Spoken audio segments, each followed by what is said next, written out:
Hi Carver, it's Mrs. Bosse again, and here's my daughter Rayna. Can you say hi? Hi. Can you tell them how old you are? 4.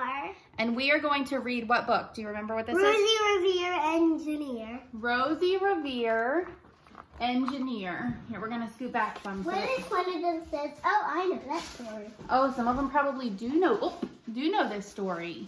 I know that Miss Clausius read it to her class. All right. So we're going to scoot us back just a little bit so they can see the book too, okay? Can you see it, honey? Yeah. This is the story of Rosie Revere, who dreamed of becoming a great engineer. In Lila Greer's classroom at Blue River Creek, young Rosie sat shyly, not daring to speak. Rayna, were you shy when you first started at your school? Yeah. Yeah, but now are you? No. No, good. But I'm kind of shy when I first get there. Yeah. But when no one saw her, she peeked in the trash for treasures to add to her engineer's stash. And late at night, Rosie rolled up her sleeves and built in her hideaway under the eaves.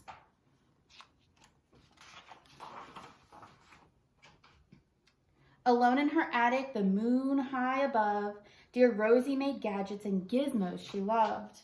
And when she grew sleepy, she hid her machines far under the bed where they'd never be seen. When Rosie was young, she had not been so shy. She worked with her hair swooping over one eye and made fine inventions for uncles and aunts, a hot dog dispenser and helium pants. Look at him. He's floating up in the air. The uncle she loved most was zookeeper Fred. She made him a hat to keep snakes off his head from parts of a fan and some cheddar cheese spray, which everyone knows keeps the pythons away. Whoa, you got it? Climb back up. Okay, there we go. And when it was finished, young Rosie was proud, but Fred slapped his knee and he chuckled out loud. He laughed till he wheezed and his eyes filled with tears, all to the horror of Rosie Revere, who stood there embarrassed, perplexed, and dismayed. She looked at the cheese hat and then looked away. I love it, Fred hooted. Oh, truly I do. But Rosie Revere knew that could not be true. She stuck the cheese hat on the back of her shelf, and after that day, kept her dreams to herself. You got it? Okay. Now sit still so you don't keep falling. There we go. And that's how it went until one autumn day, her oldest relation showed up for a stay. Her great-great-aunt Rose was a true dynamo who'd worked building airplanes a long time ago. She told Rosie tales of the things she had done and goals she had checked off her list one by one. Is this true? Well, there was really a time when women had to start going to work and doing what they could to help. Yeah. She gave a sad smile as she looked to the sky.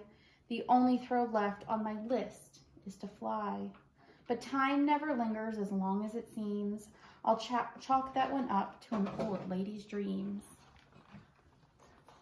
Can you see the picture, guys? So there's great-great-aunt Rosie, and this is what she's imagining and remembering from when she was young. You see it? She remembers that from when she was young, when she used to work on airplanes. Well, that's hard work. That is hard work. I'm going to build a house, and that's hard work. You need a lot of money, but there's no hard thing on getting the money, because I'm going to spend $100 on it. It's going to cost you $100 to build a house? Okay. Yeah.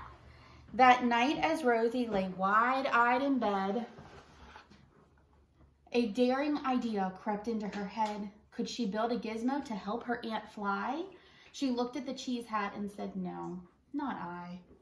But questions are tricky and some hold on tight, and this one kept Rosie awake through the night. So when dawn approached and red streaks lit the sky, young Rosie knew just how to make her aunt fly. with an airplane. You think? Yeah. She's gonna make an airplane. Okay. She worked and she worked till the day was half gone. Then she hauled her cheese copter out onto the lawn to give her invention a test just to see the ridiculous flop it might turn out to be. It's called a cheese copter. Strapped into the cockpit, she flipped on the switch. That's a long word. Yeah, well, it's a sentence. The helio cheese copter sputtered and twitched. It floated a moment and whirled round and round, then froze for a heartbeat and crashed to the ground. Watch your eyes. Then Rosie heard laughter and turned round to see the old woman laughing and slapping her knee. She laughed till she wheezed, and her eyes filled with tears, all to the horror of Rosie Revere, who thought, oh no, never, not ever again will I try to build something to sputter or spin, or build with a lever, a switch, or a gear, and never will I be a great engineer. Look at all the stuff she used. There's a baby doll head, paintbrush, and there's like a grabber thing. Lots of stuff. Where is the grabber thing? Oh, no, that's not a grabber thing. I thought it was. It looks like the end of an umbrella. She turned round to leave, but then great-great-aunt Rose grabbed hold of young Rosie and pulled her in close and hugged her and kissed her and started to cry. You did it! Hooray! It's the perfect first try. This great flop is over. It's time for the next. Young Rosie was baffled, embarrassed, perplexed. I failed, said dear Rosie. It's just made of trash. Didn't you see it? The cheese copter crashed.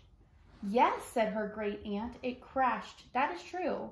But first it did just what it needed to do. Before it crashed, Rosie, before that, it flew. Your brilliant first flop was a raging success. Come on, let's get busy and on to the next. She handed a notebook to Rosie. The next part. Yeah. She handed a notebook to Rosie Revere, who smiled at her aunt as it all became clear. Life might have its failures, but this was not it. The only true failure can come if you quit. They worked till the sun sneaked away to its bed. No, like you have to see the last part. Okay. Aunt Rose tied her headscarf round Rosie's head and sent her to sleep with a smile ear to ear to dream of bold dreams of a great engineer. At Blue River Creek, all the kids in grade 2 build gizmos and gadgets and doohickeys too. With each perfect failure, they all stand and cheer, but none quite as loudly as Rosie Revere. All right, yep, so there's Iggy Peck Architect from the other book that we read. And where is it Valdez Future Prez? Is that her? Yeah. Oh. Okay. And this is Ava Perez? I don't remember. We'll have to look at it. You have it in your room. So this gives us a little bit of history on who Rosie Revere is. Right here. It's a historical note. During World War II, millions of women in the United States, the United Kingdom, Australia, Canada, New Zealand, the Soviet Union, and other allied nations worked to provide the food and equipment needed for the war effort. Some worked on farms to grow food for the troops. Others built ships, airplanes, tanks, and jeeps. With the help of many women, American factories produced more than 300,000 aircraft, 86,000 tanks, and 2 million army trucks during the war. In the United States, these women were represented. Oh, really a lot. I know, those are all big numbers. In the United States, the women were represented by Rosie the Riveter, the scarf-wearing fictional character whose slogan was, "We can do it." And then a little note from Miss Ryan's art students. The illustrations in this book were made with watercolors, pen, and ink on Archies, I might not be saying that right, paper. For some pieces, pencil and graph paper were also employed. All right. So we'll see you next time. We're going to have a snack and go to bed. Can you say goodnight to everyone, Rayna? Good night. Bye. What's that face? Bye. Bye.